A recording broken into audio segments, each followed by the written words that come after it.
பாரதிய ஜனதா கட்சியினுடைய தேசிய கட்சியினுடைய மாநில தலைவர்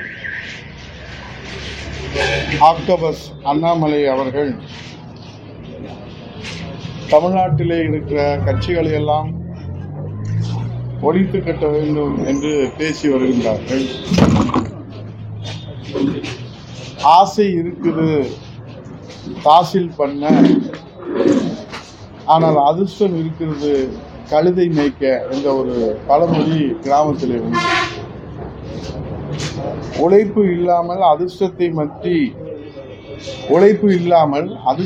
மட்டும் நம்பி இருக்கிற எதுவுமே ஆகாது என்பதற்கு எடுத்துக்காட்டுதான் ஆசை இருக்கிறது தாசில் பண்ண, ஆனால் அதிர்ஷ்டம் இருக்கிறது கழுதை மேய்க்க என்று கிராமத்திலே ஒரு பழமொழி சொல்வார்கள்.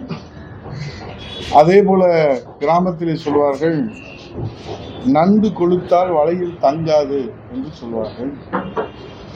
அதாவது கொளுத்த நன்று வலையிலே தங்காமல் வெளியே சென்று மீன் வம்பு இழுக்கிற போது அந்த நண்டின் உயிருக்கே ஆபத்து வரும் என்பதை சூசகமாக தன் நண்டு தன் வாழ்நாளை இழக்கும்.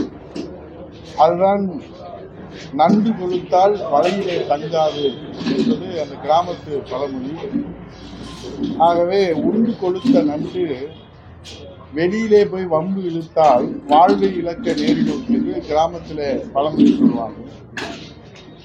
ஒரு கட்சியை மக்கள் மத்தியிலே செல்வாக்குடன் வளர்க்க வேண்டும் என்றால் என்ன செய்ய வேண்டும்?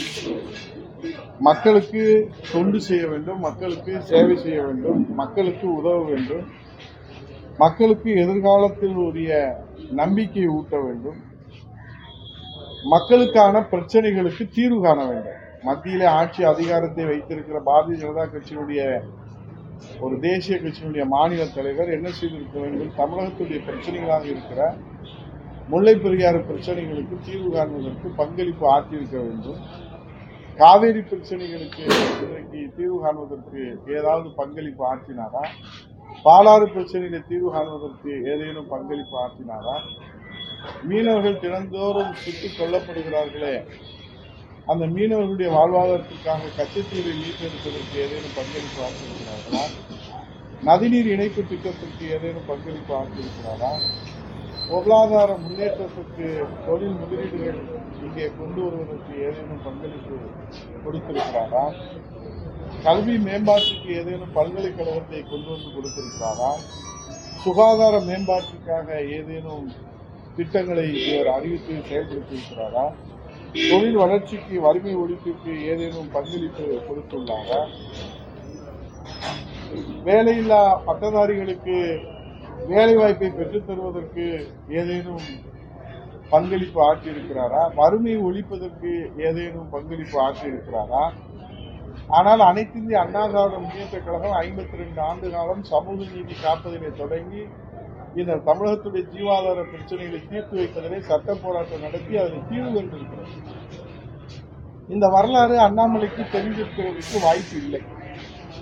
அனைத்து இந்திய அண்ணா திராவிட முன்னேற்ற கழகம் சமூக நீதி கொள்கைக்காக 69% இடஒதுக்கீடை கொடுத்த இயக்கம் அனைத்து இந்திய அண்ணா திராவிட முன்னேற்ற கழகம். நம்முடைய புரட்சித் தலைவர் எம்ஜிஆர், இதய தெய்வம் தமிழகுலசாமி அம்மா, புரட்சித் தலைவர் ஐயா எடப்பாடி அவர்கள் இந்த இயக்கத்தை கண்ணை இமை போல் கட்டி காத்து வருகிறார்கள் என்று சொன்னால், இந்த தமிழகத்திற்கு, தமிழ் இனத்திற்கு, தமிழ் மொழிக்கு, தமிழக மக்களுக்கு, தமிழக மக்களுடைய வளர்ச்சிக்காக தன்னை அர்ப்பணித்து உழைத்த தலைவர்கள் புரட்சித் தலைவர் எம்ஜிஆர், புரட்சித் தலைவர் அம்மா, பேரறிஞர் அண்ணா, புரட்சித் தலைவர் ஐயா எடப்பாடி அவர்கள் உழைத்து வருகிறார். இந்த வரலாறு தெரியாத ஆக்டோபஸ் அண்ணாமலை இன்றைக்கு மன அழுத்தத்தாலே அவர் மனநிலை பாதிக்கப்பட்டுவதைப் போல நேற்றைய பொதுக்கூட்டத்தில் பேசியிருக்கிறார்கள். ஒரு சிறந்த மனநல மருத்துவரை உடனடியாக அவர் சென்று ஆக்டோபஸ் அண்ணாமலை பரிசோதித்துக் கொள்வது மிகவும் நல்லது. ஏனால் அவருடைய வார்த்தையினுடைய வெளிப்பாடு பைத்தியக்காரத்தனத்தினுடைய மனநிலை கலங்கிய, சித்தம் கலங்கியது என்று கிராமத்திலே சொல்வார்கள். சித்தம் கலங்கியவர்கள் பேசுவது அவர்களுக்கும் தெரியாது, மற்றவர்களுக்கும் புரியாது, ஆதாரமும் இருக்காது, அடிப்படையும் இருக்காது. ஆகவே பதவி வெறி, அதிகார வெறி, அதிகார மோகத்தாலே, பதவி மோகத்தாலே மன அழுத்தத்தாலே மனநலம் கலங்கி சித்தம் கலங்கி சித்தப்பிரமை பிடித்தவர் போல அவர் பேசி வருவது தமிழ்நாட்டு மக்களுக்கு எந்த விதமான பிரயோஜனமும் இல்லை. எந்த உழைப்பும் இல்லாமல், ஒரு சொட்டு வேர்வை கூட சிந்தாமல், பதவி வெறி, அதிகார வெறியால், மன அழுத்தத்தால் இன்றைக்கு உளறி வருகின்ற ஆக்டோபஸ் அண்ணாமலை மனநல மருத்துவரை உடனடியாக சந்திக்க வேண்டும். அப்படி சந்திக்க முடியவில்லை என்றால் எங்களிடம் சொல்லுங்கள். நாங்கள் எல்லாம் சைக்காலஜி படித்திருக்கிறோம். ஆகவே மனநல மருத்துவத்தை பற்றி நாங்கள் நன்கு அறிந்திருக்கிறோம். உரிய மருத்துவரை உங்களுக்கு மதுரையிலே கூட சேர்த்து விடுவதற்கு எந்தவித கட்டணம் இல்லாமல், ஒரு பைசா கட்டணம் இல்லாமல் நாங்கள் சேர்த்து விட்டு அந்த புண்ணியத்தை நாங்கள் சேர்த்துக் கொள்வதற்கும், இந்த தமிழ்நாட்டு மக்களை உங்கள் பைத்தியக்காரத்தனத்திலிருந்து மீட்டெடுப்பதற்கும் அது உதவும் என்கிற வகையிலே அந்த உதவியை செய்வதற்கு நாங்கள் முன் வருகிறோம். ஆகவே 78வது சுதந்திர தினத்தை கொண்டாடுகின்ற இந்த வேளையிலே இந்திய தேசத்திலே, அன்னை தமிழகத்திலே மக்களின் முன்னேற்றத்திற்காக, தமிழ்நாட்டின் முன்னேற்றத்திற்காக இதுவரை உழைத்த தலைவர்கள் அனைவரையுமே அழிப்பேன், ஒழிப்பேன் என்று உளறி வருகிறார் என்று சொன்னால், வரலாறு தெரியவில்லையா அல்லது தெரிந்த வரலாறை தெரியாமல் பேசுகிறாரா? ஒரு தேசிய கட்சியுடைய மாநில தலைவர் இவ்வளவு தரம் தாழ்ந்து அனைத்து கட்சியின் தலைவர்களையும் விமர்சித்து வருவது என்பது இந்த ஆக்டோபஸ் அட்டைப்பூச்சி என்று சொல்வார். இந்த ஆக்டோபஸ் என்னன்னா, அதனுடைய நஞ்சு மனிதர்களை கொல்லுகிற அந்த நஞ்சை உள்ளடக்கி இருக்கிறது ஆக்டோபஸ். இந்த நஞ்சுக்கு மாற்று மருந்தே கிடையாது. அதுதான் இந்த ஆக்டோபஸ் என்கிறது. அதே போலதான் இந்த அட்டைப்பூச்சி என்பது தன் எடையை விட 8 மடங்கு அதிக ரத்தத்தை உறிஞ்சக்கூடியது. நாம் யதார்த்தமாக குளிக்க சென்றாலோ அல்லது தண்ணீரை குடிக்கிற போதோ அது தொண்டைக்குழியில போய் உட்கார்ந்து கொள்கிற ஒரு அபாயகரமான கட்டம்லாம் உண்டு. வெளியிலே இருந்தாலே பலது ஆபத்து. தொண்டைக்குழியிலே போய் அமர்ந்து விட்டால் அந்த உயிரை பறிக்காமல் விடாது. தன் எடை 1 கிலோ என்று சொன்னால் 8 கிலோ அளவிலே ரத்தத்தை உறிஞ்சுகிற அந்த அட்டைப்பூச்சி. ஆகவே ஆக்டோபஸ் அட்டைப்பூச்சி அண்ணாமலை அன்னை தமிழகத்திற்கு இதுவரை எந்த நன்மையும் செய்யவில்லை, இனிமேலும் செய்ய போவதும் இல்லை. இந்த ஆக்டோபஸ் மனிதரை கொல்லக்கூடிய அளவு நச்சுத்தன்மை உடையது. இதன் நச்சுக்கு மாற்று மருந்தே கிடையாது என்பது மிகவும் கவனிக்கத்தக்கது. ஆக்டோபஸ் அண்ணாமலை ஏன் இவ்வளவு உணர்ச்சி வசப்பட்டு உளறுகிறார், வானத்திற்கும் பூமிக்கும் குதிக்கிறார் என்று பார்த்தால், தமிழ்நாட்டிலே அவர் கடந்த காலங்களிலே மாநில தலைவராக பொறுப்பேற்ற நாள் முதலாக அவர் கட்டவிழ்த்து விட்டு வந்த கட்டுக்கதைகள் அனைத்தும் பச்சை பொய், சாத்தியமற்றது என்று வெட்ட வெளிச்சமாகிவிட்டது. மிகப்பெரிய வரலாறு கொண்டிருக்கிற பாரதிய ஜனதா கட்சியை பின்னுக்கு தள்ளிவிட்டு, அந்த கட்சியினுடைய முகவரியை, விலாசத்தை பின்னுக்கு தள்ளிவிட்டு, ஆக்டோபஸ் அறவேக்காடு இன்றைக்கு அட்டைப்பூச்சி அண்ணாமலை தன்னுடைய முகவரியை, விலாசத்தை முன்னிலைப்படுத்துவதற்கு அவர் எடுத்து வந்த சுயநலத்தோடு எடுத்து வந்த அத்தனை முயற்சிகளும் இந்த கடந்த தேர்தலிலே, நாடாளுமன்ற தேர்தலில் அப்பட்டமாக வெளிச்சம் போட்டு காட்டப்பட்டிருக்கிறது. ஆகையால் தன்னுடைய தேசிய கட்சியுடைய மாநில தலைவர் பதவிக்கு குந்தகம் வந்து விடுமோ, ஆபத்து வந்து விடுமோ, அந்த தலைவர் பதவியை தக்க வைக்காமல் போய்விட்டால் நாம் அனாதையாகி விடுவோமோ, நம்முடைய முதலமைச்சர் கனவு தகர்ந்து போய்விடுமோ என்றெல்லாம் நினைத்துத்தான் உச்சபட்சமாக வரம்பு மீறி, அரசியல் பண்பாடின்றி, அரசியல் நாகரிகமின்றி, அரசியலுடைய அந்த இலக்கணத்தை தகர்த்து இன்றைக்கு அவர் உளறி வருகின்றார்கள். மாண்புமிகு பாரத பிரதமர் அவர்கள் குஜராத்தினுடைய மாநிலத்தின் முதல்வராக இருக்கிற போது 2011 புரட்சி தலைவி இதயதீபம் அம்மா அவர்கள் முதலமைச்சராக நம்முடைய பல்கலைக்கழக நூற்றாண்டு வளாகத்திலே பதவியேற்கிற போது நாங்கள் எல்லாம் அமைச்சராக பதவியேற்கிற அந்த பாக்கியத்தை, வாழ்நாள் புண்ணியத்தை புரட்சி தலைவி அம்மா அவர்களுடைய செல்வாக்கால் நாங்கள் பெற்றிருந்த போது, பாரத பிரதமராக வர இருக்கிற அன்றைய முதலமைச்சராக மாண்புமிகு மோடிஜி அவர்கள் அந்த அரங்கிலே வந்து ஒரு பண்பின் அடையாளமாக, ஒரு அரசியல் நாகரிகத்தின் அடையாளமாக அந்த விழாவிலே பங்கேற்று அம்மா அவர்கள் அந்த உறவுக்கு பண்பிற்கு அடையாளமாக அந்த பதவியேற்பு விழா நிறைவடைந்தவுடன் அவர்கள் கீழே வந்து முதல்வராக இருந்த மோடிஜி அவர்களை வாழ்த்தி சால்வை அணிவித்த அந்த காட்சி இன்னும் எங்களுக்கு கண்கொள்ளா காட்சியாக நினைவில் இருக்கிறது. பிறகு 2014 பாரத பிரதமராக குஜராத் முதல்வராக இருந்த மோடிஜி அவர்கள் பொறுப்பேற்றதற்கு பிறகு புரட்சி தலைவி தமிழசாமி அம்மாவுடைய இல்லம் தேடி வந்து அந்த பாரத பிரதமர் முதல்வர் என்கிற புரோட்டோகாலை தகர்த்து எறிந்து தமிழ்நாட்டின் வளர்ச்சிக்காக அந்த திட்டங்களை விவாதிப்பதற்கு அது தலைமைச் செயலமாக இருந்தாலும் முதலமைச்சருடைய முகாம் அலுவலகமாக இருந்தாலும் பாரத பிரதமரே தேடி வந்து அங்கே அம்மாவுடைய இல்லத்திலே வந்து அம்மாவுடைய வாசலிலே வந்து அவரை வரவேற்று பாரத பிரதமர் மோடிஜி அவர்களும் தமிழகத்திலே கல்வியியலாம் முதல்வர் புரட்சித் தலைவர் இதயதேவ அம்மா அவர்களும் தமிழ்நாட்டினுடைய வளர்ச்சிக்காக ஆக்கப்பூர்வமான ஆய்வுகளை நடத்தி திட்டங்களை பரிசீலித்து அதன் மூலமாக தமிழ்நாட்டிலே 12 மாநகராட்சிக்கு ஸ்மார்ட் சிட்டி திட்டங்கள், இந்தியாவிலே அதிக அளவிலே ஸ்மார்ட் சிட்டி திட்டங்களை துணை ஜனாதிபதியாக இருந்த வெங்கையா நாயுடு அவர்கள் நகர்ப்புற மத்திய அமைச்சராக இருக்கிற போது பெற்றுக் கொடுத்தார்கள். அம்மாவின் வழியிலே புரட்சித் தலைவர் ஐயா எடப்பாடியார் அவர்கள் 11 மருத்துவக் கல்லூரிகளை பெற்றுக் கொடுத்தார்கள். சாலை மேம்பாட்டுக்காக நிதிகளை பெற்றுக் கொடுத்தார்கள். இதற்கெல்லாம் தமிழகத்தினுடைய பாரதிய ஜனதா கட்சியுடைய தலைவர்கள் உறவு பாலத்தை அமைத்து கொடுத்து தமிழ்நாட்டின் வளர்ச்சிக்காக அவர்கள் அதை முன்னின்று வரவேற்று அதன் மூலமாக பாரதிய ஜனதா கட்சிக்கு ஒரு முகவரியை தேடி அந்த கட்சியை வளர்ப்பதற்கான முயற்சிகளை எல்லாம் மேற்கொண்டார். ஆனால் இன்றைக்கு நிலைமை என்ன? அன்னை தமிழகத்தின் முன்னேற்றத்திற்கு அணு அளவு உழைப்பை தந்திடாத ஆக்டோபஸ் அண்ணாமலை போன்ற இந்த பைத்தியங்கள் தமிழ்நாட்டிலே முதலமைச்சராக கனவு கண்டு கொண்டிருக்கிற காரணத்தினால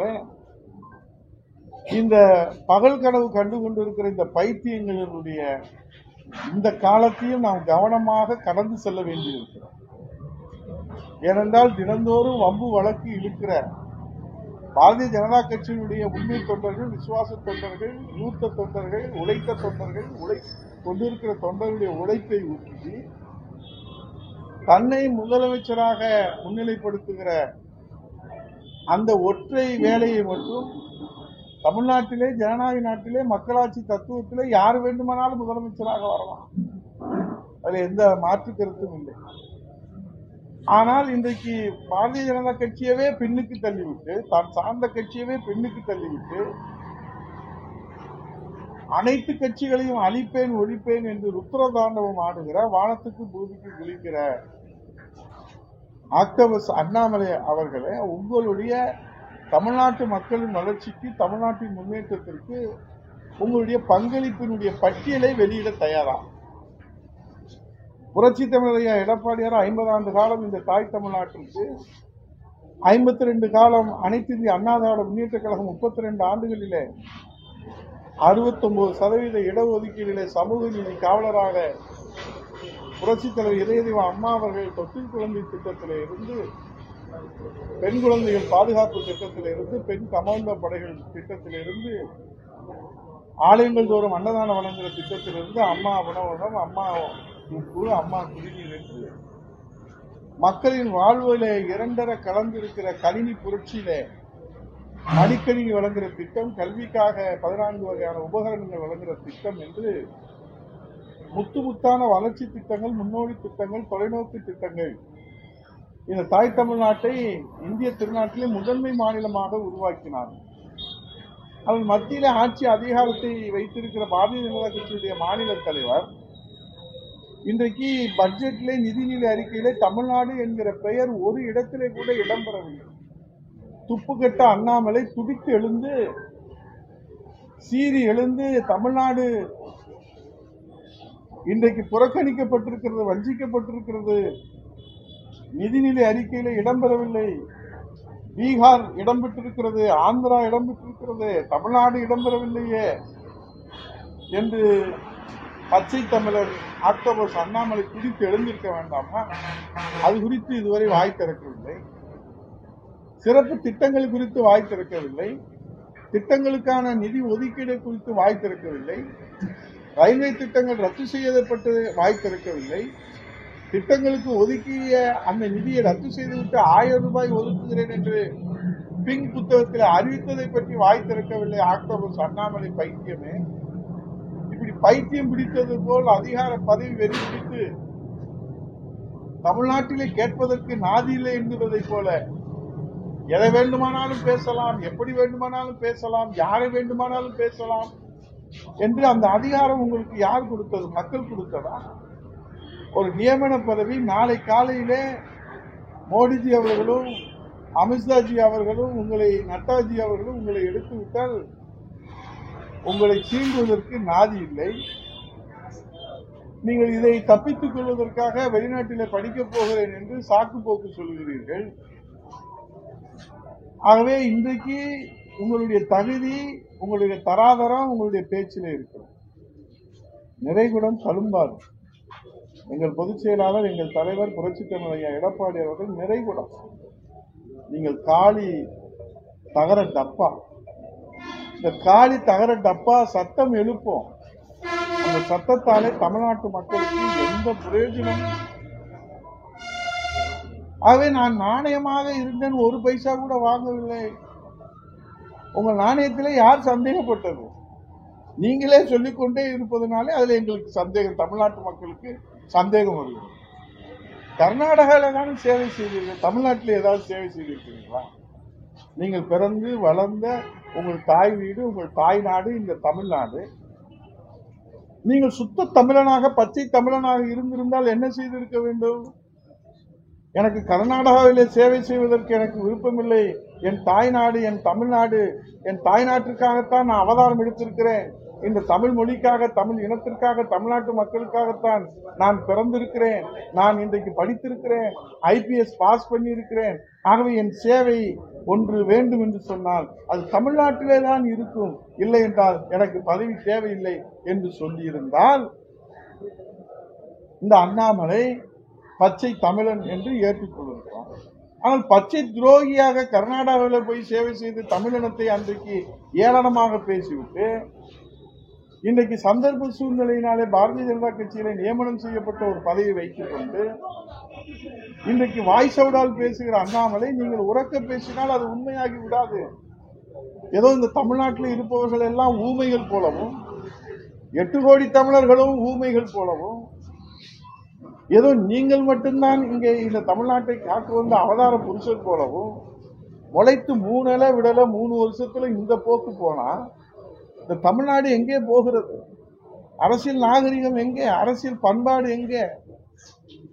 ஆகவே எல்லை மீறி போவதை எப்படி இந்த 2 கோடி அனைத்து இந்திய அண்ணா திராவிட முன்னேற்ற கழக தொண்டர்கள் மட்டுமல்ல, நாங்கள் எல்லாம் தலைமையை ஆண்டவனுக்கு நிகராக போற்றுவோம்.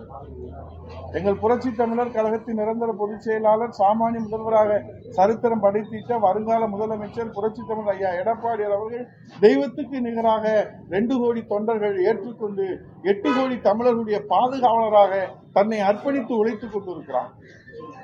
உங்களை போன்று பதவி ஏற்றவுடன் முதலமைச்சர் கனவு காணவில்லை. நீங்கள் காணுகிற அந்த பகல் கனவு இந்த காலத்தை கடந்து செல்வது எங்களுக்கு ஒரு சவாலாக இருக்கிறது. தமிழ்நாட்டுக்கு அப்படி பேராபத்து நிச்சயமாக வராது. அந்த பேராபத்து, நீங்கள் காணுகிற பகல் கனவு பேராபத்து இந்த தமிழ்நாட்டை சூழ்ந்து இருக்கிறது. அதிலிருந்து தமிழ்நாட்டை காக்க வேண்டிய பொறுப்பு அனைத்து இந்திய அண்ணா திராவிட முன்னேற்ற கழகத்திற்கும் எங்கள் பொதுச் செயலாளர் புரட்சி தமிழர் ஐயா எடப்பாடியாருக்கும். நீங்கள் கழுதையாக கத்தினாலும் அதை இந்த தமிழ்நாட்டு மக்கள் ஏற்றுக்கொள்வதற்கு தயாராக இல்லை. உயர உயர பறந்தாலும் ஊர்க்குருவி பறந்தாக முடியாது. ஆக்டோபஸ் அண்ணாமலை பைத்தியமே, நீங்கள் பேசுவதிலே ஒரு வரையறை இருக்க வேண்டும். என்ன செய்வீர்கள்? உங்கள் ஆட்சி அதிகாரத்தை பயன்படுத்தி எங்கள் 10 ஆண்டு சிறைச்சாலையிலே தள்ளிவிட்டீர்களா? உங்கள் ஆட்சி அதிகாரத்தை பயன்படுத்தி எங்களை 20 ஆண்டுகள் சிறைச்சாலையிலே தள்ளி விடுவீர்களா? எத்தனை ஆண்டுகளானாலும் சிறையில் இருந்து நியாயத்தையும் தர்மத்தையும் சத்தியத்தையும் உண்மையும் நிரூபித்து நீதிமன்றங்களை நீதியரசர்களை உண்மையை வெளிக்கொண்டு உங்கள் முகத்திரையை கிழிப்பதுதானே இன்றைக்கு 8 கோடி தமிழர்களுடைய கடமையாக, அதிலே அவருடைய பிரதிநிதியாக நாங்கள் இருக்கிறோம். ஒரு கவுன்சிலர் பதவியில் இருந்து கூட வெற்றி பெற முடியாத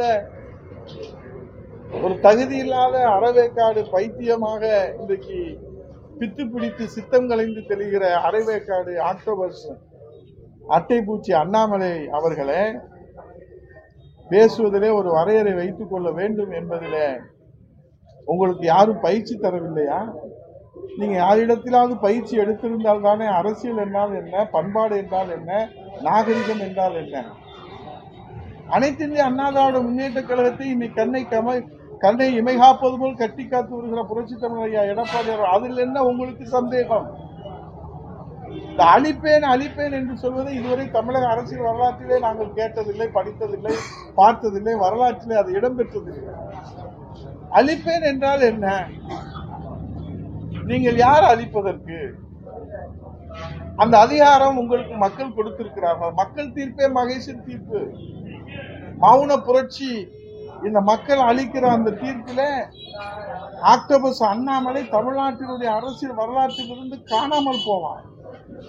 இதுதான் தமிழ்நாட்டினுடைய மக்களுடைய தீர்ப்பாக அமையும். ஆகவே நீங்கள் பகல் கனவு காண்பது என்பது அதிலே உங்களுக்கு உரிமை இருக்கிறது.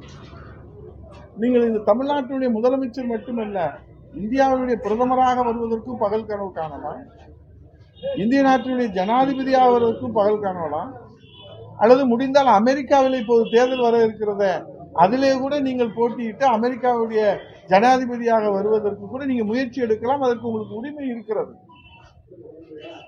ஆனால் அதற்காக களத்திலே நின்று தங்களை வாழ்வை அர்ப்பணித்து தமிழக மக்களுக்காக ஊன் உறக்கம் இன்றி உழைத்துக் கொண்டிருக்கிற தியாக சீலர்களை ஆண்டவனுக்கு நிகராக முறை செய்து காப்பாற்றும் மன்னவன் மக்களுக்கு இறை என்று வைக்கப்படும் என்று வள்ளுவ பெருந்தகை சொல்லியிருக்கிறான். 4.5 ஆண்டு காலம் முறை செய்து காப்பாற்றும் மன்னவன் மக்களுக்கு இறை என்று வைக்கப்படும் என்று சொல்வதை போல 4.5 ஆண்டு காலம் புரட்சி தமிழர் ஐயா எடப்பாடியார் அவர்கள் ஒரு எளியவராக, தூயவராக, மனிதநேய பண்பாளராக, கருணையின் இருப்பிடமாக, இந்த தாய் தமிழ்நாட்டு மக்களுடைய பாதுகாவலராக கொரோனா காலத்திலே தன் உயிரை துச்சமென மதித்து உழைத்த அந்த உத்தமரை நீங்கள் பழித்தும் இழித்தும் பேசினால் உங்கள் நாவு அழுகி போய்விடும். புரட்சி தமிழர் ஐயா எடப்பாடியார் அவர்களை நீங்கள் பழித்து இழுத்தும் பேசி உங்கள் செல்வாக்கை நீங்கள் வளர்த்துக் கொள்ளலாம் என்று நினைத்தால் நீங்கள் அரசியலிலே தப்பு கணக்கு போடுகிறீர்கள். ஆகவே இன்றைய நிலையிலே நாம் பார்க்கிறோம், கடல் வற்றி கருவாடு தின்னலாம் என்று காத்திருந்த கொக்கு கடைசியிலே குடல் வற்றி செத்து போன கதைதான் நமக்கு அண்ணாமலையினுடைய வீர வசனங்கள் நமக்கு நினைவுக்கு வருகிறது. ஆகவே ஆக்டோபஸ் அட்டைப்பூச்சி அண்ணாமலை அவர்களே, கடல் வற்றி கருவாடு தின்னலாம் என்று காத்திருந்த கொக்கு கடைசியில குடல் வற்றி செத்து போன அந்த வரலாறை உங்கள் பகல் கனவு இணையாக தமிழ்நாட்டு மக்கள் ஒப்பிட்டு பார்க்கிறார். அவை இது கேட்க நாதி இல்லாத கட்சியா? அனைத்து இந்திய அண்ணா திராவிட முன்னேற்ற கழகம் எங்கள் மனித புனிதர் புரட்சி தலைவரால் தொடங்கப்பட்ட இந்த இயக்கம் தமிழகுலசாமி புரட்சி தலைவர் இதய தெய்வம் அம்மா அவர்களால் இந்தியாவின் 3வது மாபெரும் இயக்கமாக வளர்த்தெடுத்து எங்களை போன்ற சாமானியர்களை எல்லாம் சட்டமன்ற உறுப்பினராக்கி, அமைச்சர்களாக்கி, இங்கே சட்டமன்ற உறுப்பினர் மாணிக்கம் போன்றவர்கள் எல்லாம் இங்கே இருப்பவர்கள் எல்லாம் அமைச்சர்களாக்கி, சட்டமன்ற உறுப்பினராக்கி, பதவிகளை வழங்கி இந்த மக்களுக்காக தன் வாழ்நாளை அர்ப்பணித்த தலைவி புரட்சி தலைவி அம்மா அவர்கள் வளர்த்தெடுத்த இந்த இயக்கத்தை புரட்சி தமிழர் ஐயா எடப்பாடியார் அவர்கள் ஒரு சாமானிய தொண்டனாக, எளிய தொண்டனாக, ஒரு விவசாய குடும்பத்திலே பிறந்து கருணையின் வடிவமாக, காருண்யத்தின் அடையாளமாக, ஆற்றலின் வடிவமாக புரட்சி தமிழர் ஐயா எடப்பாடியார் அவர்கள் தன்னை அர்ப்பணித்து இரட்டையிலையை மீட்டு, கட்சியை மீட்டு, தலைமை கழகத்தை மீட்டு, துரோகத்தை மீட்டு இந்த இயக்கத்தை மீண்டும் ஆட்சி கட்டிலே அம்மாவுடைய புனித அரசு, புரட்சி தலைவருடைய புனித அரசை மலரச் செய்வதற்காக ஊன் உறக்கமின்றி ஒரு நாளைக்கு 24 மணி நேரத்திலே 22 மணி நேரம் உழைத்துக் கொண்டிருக்கிற அந்த உத்தம சீலரை நீங்கள் நாவடக்கம் இல்லாமல் தரந்தாழ்ந்து பேசுவதை 2 கோடி தொண்டர்களுடைய மனம் கொதித்து போயிருக்கிறது. 8 கோடி தமிழர்கள் முகம் சுளிக்க வைத்திருக்கிறது. உலக தமிழர்களை இன்றைக்கு முகம் சுளிக்க வைத்திருக்கிறது உங்கள் பேச்சு. அநாகரிகத்தினுடைய உச்சம், ஆணவத்தினுடைய உச்சம். ஆகவே மரியாதைக்குரிய மாண்புக்குரிய அக்டோபர் சட்டைப்பூச்சி அண்ணாமலை அவர்களே, உங்களுக்கு நாவடக்கம் வேண்டும் என்பதை எச்சரிக்கையாக சொல்லி, பாரதிய ஜனதா கட்சியை வளர்ப்பதற்கு மத்திய அரசிலே அதிகாரத்தை பயன்படுத்தி தமிழ்நாட்டிற்கு வெள்ள நிவாரண நிதியை வாங்கி தருவதற்கு ஏதாவது முயற்சி எடுங்கள். நிதிநிலை அறிக்கையிலே ரத்து செய்யப்பட்டிருக்கிற ரயில்வே திட்டங்களுக்கு ஏதாவது நிதியை பெற்றுத் தருவதற்கு முயற்சி எடுங்கள்.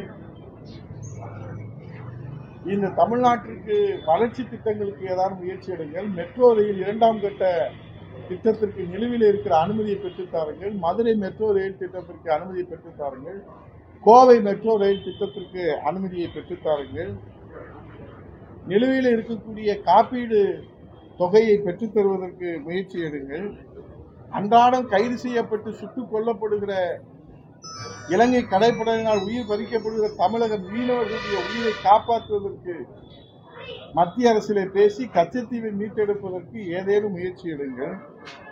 இதை விடுத்து உங்களின் உதவாக்கரை பேச்சால் தமிழக மக்களினுடைய தன்னிகரில்லா தலைவர்களை தரந்தாழ்ந்து பேசுவதை நீங்கள் இத்தோடு நிறுத்திக் கொள்ள வேண்டும் என்றும், உங்களுடைய பேச்சு நம்பிக்கை ஏற்படுத்தவில்லை, அச்சத்தை, அகம்பாவத்தை, ஆணவத்தை வெளி காட்டிக் கொண்டிருக்கிறது என்பதை சொல்லி, 2 கோடி தொண்டர்களுடைய மன கொதிப்பை கொதிப்படைய செய்திருக்கிற, 8 கோடி தமிழர்களுடைய முகம் சுளிக்க வைத்திருக்கிற உங்கள் பேச்சு, எங்கள் மாபெரும் தலைவர் தெய்வத்துக்கு நிகராக போற்றுகிற, ஆண்டவனுக்கு நிகராக வழங்குகிற எங்கள் தலைமையை புரட்சித் தலைவர் எம்ஜிஆர், புரட்சித் தலைவர் இதயதெய்வம் அம்மாவுடைய இருவரும் தெய்வமுடைய மறு வடிவமாக இருக்கிற புரட்சித் தமிழர் ஐயா எடப்பாடியார் அவர்கள் மீது நீங்கள் வைத்திருக்கிற இந்த விமர்சனங்களை எல்லாம் நீங்கள் திரும்ப பெற்று அரசின் நாகரிகத்தினுடைய வழி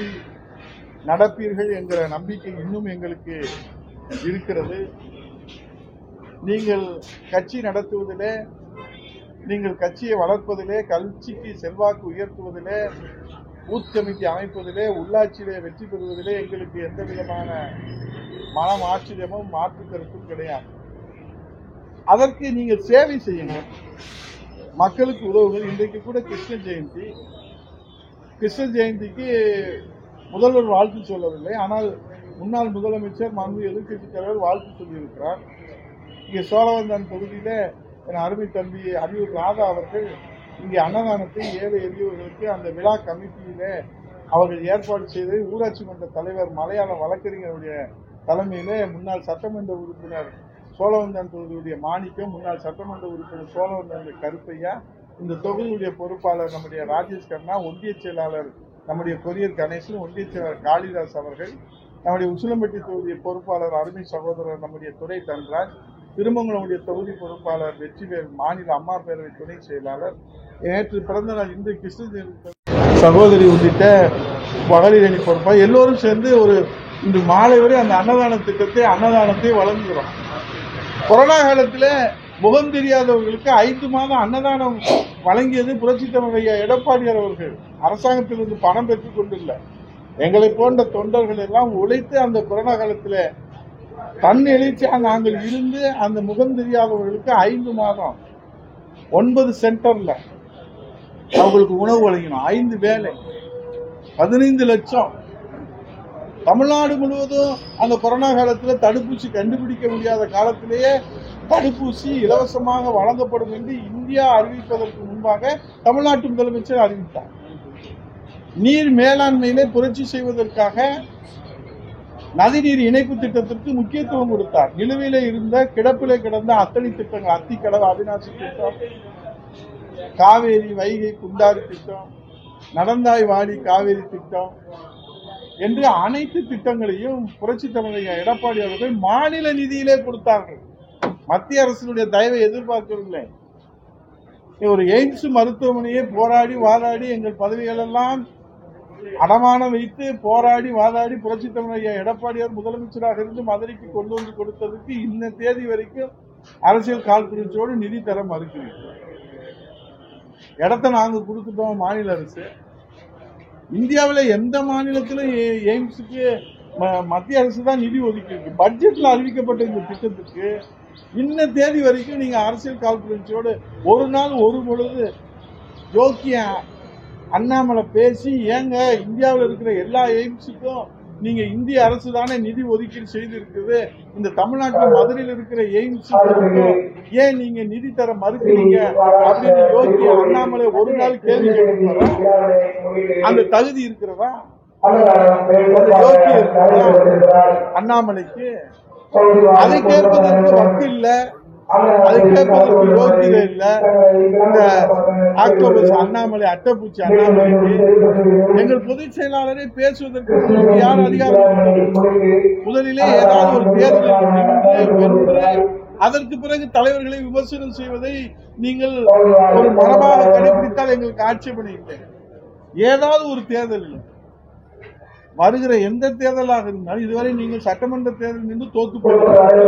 மக்கள் உங்களை நிராகரிக்கிறார்கள். உங்கள் ஆணவ பேச்சு, உங்கள் அகம்பாவம், உங்கள் தலைகணம், உங்களுடைய நடிப்பு, அடே அப்பா செவாலிய சிவாஜி கூட தோத்து போடுவாங்க அந்த ஆளுடைய நடிப்பு. அப்படி ஒரு நடிகர் திலகம், நடிகர் திலகம் ஐயா சிவாஜி கணேசன் அவர் உயிரோடு இருந்திருந்தா அண்ணாமலையை பார்த்து தற்கொலை தான் பண்ணியிருப்பாரு. சிவாஜி ரசிகர்கள் கோச்சிக்கிறாதீங்க. எங்க அண்ணன் கூட அன்னபூர்ணம் தங்கரன் இருக்காரு, அவரும் ஒரு ரசிகர். உலகமாக நடிப்புடா சாமி, நாங்க பார்க்கவே இல்லை இப்படி ஒரு தலைவர். சட்டமன்றத்தில் நின்று மக்கள் உங்களை நிராகரித்து தோத்து போயிட்டீங்க.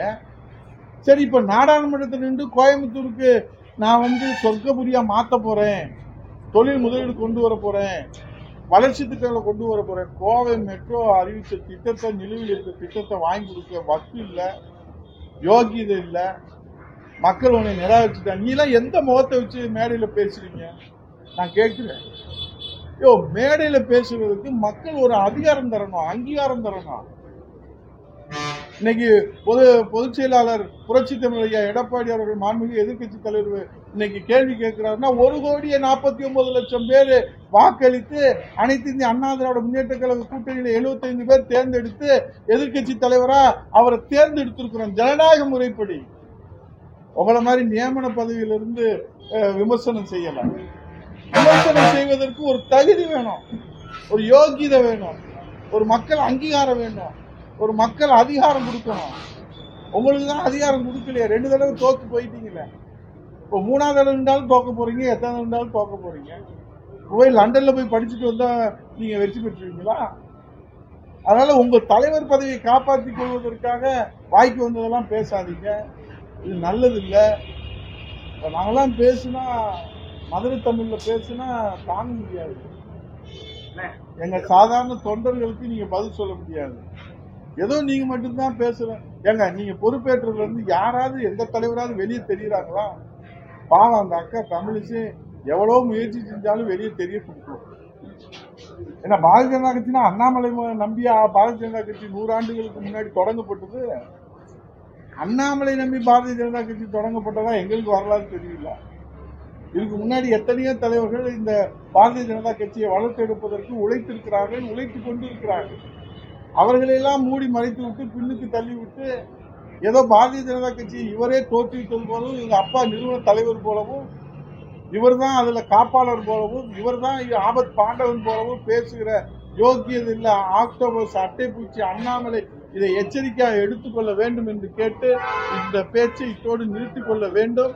ஆரோக்கியமான விவாதம், அரசியல் நாகரிகமான விவாதம், அரசியல் பண்பாடோடு விவாதம், அது ஒரு தலைமை பண்புக்கு அலங்கரம். உங்களுடைய தலைமை பண்புக்கு ஒரு கண்ணியத்தை மாசு ஏற்படுத்துகின்ற வகையில் உங்கள் பேச்சு அமைந்திருக்கிறது.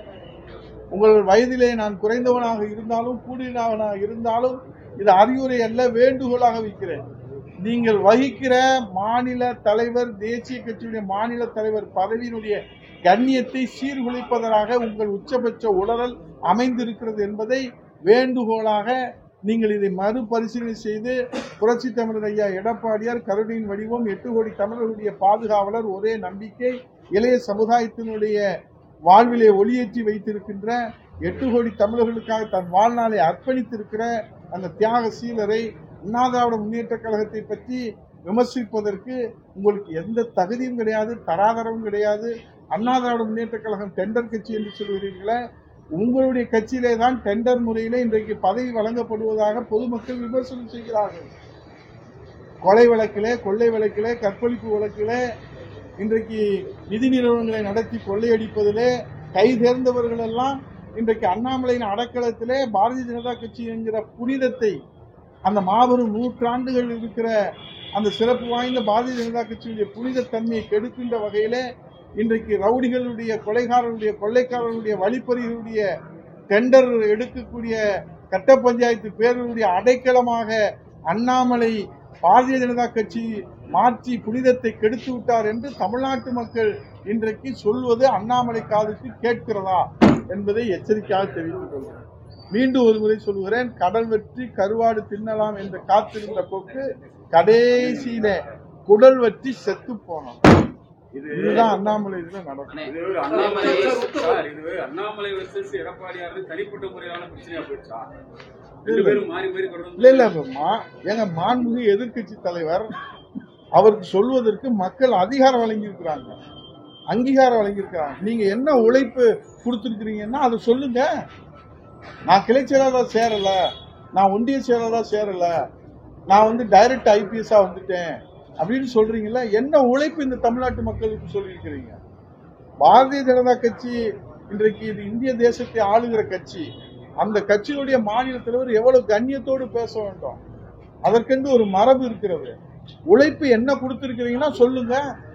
நாங்க இன்னென்ன திட்டங்களை கொண்டு வந்திருக்கோம் தமிழ்நாட்டுக்கு. நான் மாநில தலைவராக இந்த அண்ணாமலை, இந்த ஒத்த பைசா வாங்காம உழைத்த அண்ணாமலை மாநில தலைவராக பொறுப்பேற்றதற்கு பிறகு இந்த தமிழ் மண் வளர்ச்சிக்காக, தமிழ்நாட்டு வளர்ச்சிக்காக, தமிழ்நாட்டு மக்களின் வளர்ச்சிக்காக இத்தனை கோடி மதிப்புள்ள திட்டங்களை, சுகாதார திட்டங்களை, வளர்ச்சி திட்டங்களை, முன்னோடி திட்டங்களை, தொலைநோக்கு திட்டங்களை பெற்று தந்திருக்கிறேன். பட்டியலிட்டு சொல்லுங்க.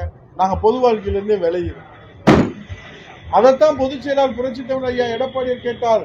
இந்த தமிழ்நாட்டில் இருக்கிற தலைவர்கள் எல்லாம் உழைத்து உழைத்து உழைத்து உழைத்த உத்தமர்கள். அவர்களை நாவடக்கம் இல்லாமல் பேசுகிற அதிகாரம் உங்களுக்கு யார் கொடுத்தது?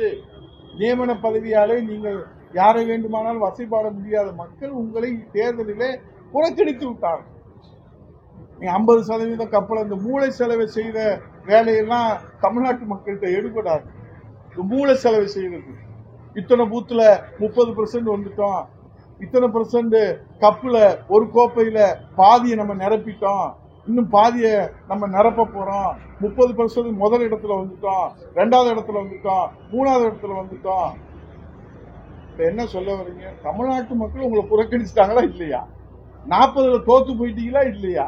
இதான ரிசல்ட்.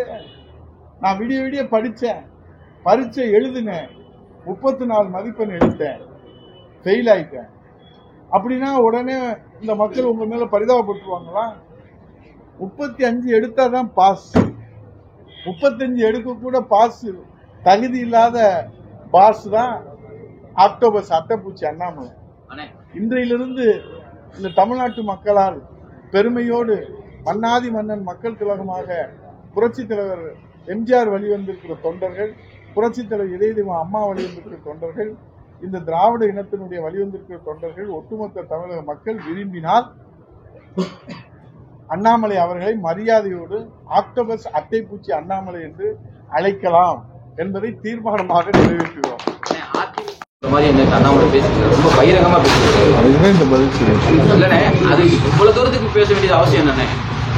அதான் அரசியல் நாகரிகம் தெரியல, அரசியல் பண்பாடு தெரியல, பயிற்சி. அவர் இந்த தமிழ்நாட்டு மக்களுக்காக உழைக்கல. எங்கள் புரட்சி தமிழர் எடப்பாடி என்ன கேட்டாரு? உங்களுடைய உழைப்பு என்ன பட்டியலிட்டு சொல்லுங்க. நான் உறுப்பினர் இப்ப 2வது தலைமுறை நாங்க பணியாற்றுறோம். இந்த இயக்கத்துக்கு 100 ஆண்டுக்கு கட்சி, 100 ஆண்டு கட்சியில 3 ஆண்டு என்ட்ரி, லேட் என்ட்ரி. ஐபிஎஸ் படிச்சுட்டா நீங்க அவதார புருஷனா இந்த தமிழ்நாட்டு மக்கள் ஏற்றுக்கணும். எத்தனையோ ஐபிஎஸ் அரசியல் இருக்கிறாங்க. அவங்கெல்லாம் இருக்கிற இடம் தெரியாம மக்களுக்கு சேவை செய்யறாங்க, விளம்பரம் இல்லாம சேவை செய்யறாங்க. வானத்துக்கும் பூமிக்கும் ஐயோ அப்பா சாமி தாங்கலடா, தமிழ்நாடு தாங்காதடா சாமி, இப்பயே 2 தேர்தல்ல தோத்துக்கிட்டே இந்த போடு இந்த வானத்துக்கு பூமிக்கும் உளறி கொட்டுற இந்த பைத்தியங்களை வச்சுக்கிட்டு இந்த தமிழ்நாடு தாங்காத சாமி. ஆண்டவன் தான் காப்பாது. அந்த கிருஷ்ண பரமாத்மா இன்னைக்கு கிருஷ்ண ஜெயந்தி கோகுலாஷ்டமி, அந்த கிருஷ்ண பரமாத்மா தான் காப்பாற்றணும் இந்த தமிழ்நாட்டை, இந்த தமிழ்நாட்டு மக்களை. மூத்த அமைச்சர் நன்றி, வணக்கம். மூத்த அமைச்சர் ஸ்டாலின் ஆட்சி நடத்த சிரமம் போடுறாரு. அவருக்கு ஹேட்ஸ் ஆஃப் இருக்காரு ரஜினி. பழுப்போன நடிகர்னால இளைய நடிகர்களுக்கு வாய்ப்பு கிடைக்கலன்னு அது துறைமுகம் பதில் கொடுத்தாரு. அதுக்கு நீங்க எப்படி எடுத்துக்கிறீங்க? மூத்த அமைச்சர்கள் வச்சு ரொம்ப சிரமப்படாது நீங்க எப்படி நினைச்சுக்கிறீங்க? நீங்க சொல்லுங்க. அவர் நீங்க என்ன நினைக்கிறீங்களோ அதை தான் நான் நினைக்கிறேன். செய்திகளை உடனுக்குடன் தெரிந்து கொள்ள நமது அம்மா இணையதள தொலைக்காட்சியை சப்ஸ்கிரைப் செய்து அருகில் உள்ள பெல் ஐகான்